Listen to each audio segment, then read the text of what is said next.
exactly 4 years to go, pepo naingia mtu ati anapanga kufanya campaign na wewe ni MCA tayari. Campaign yana unafanya. Ukitaka kufanya campaign na wewe ni MCA, resign sahi. Quit. Tutafute mtu mwenye ataendeleza sisi for the next 4 years. Ala wewe utangatange hata na ndoomba wa mama na watoto wakiona hata mwagiwe maji kwenda pepo hii. MPs wengine wameshikwa na hiyo pepo. Kwanza kuna kiti wametamani, kuna wengine wametamani kiti ya governor. Wamewaje hata viti vyao ya MCA, wengine wamewaje yake ya mjumbe.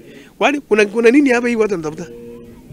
Ukikumulika hiyo watu wana sana vizuri, ile watu wanataka kuwaja ile kiti wako nayo.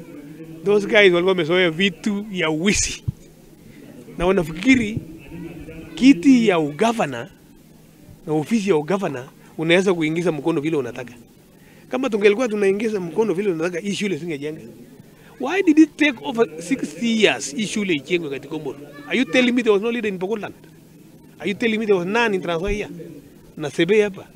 Baka ikadibidi wewe, mimi na hao wengine tuje.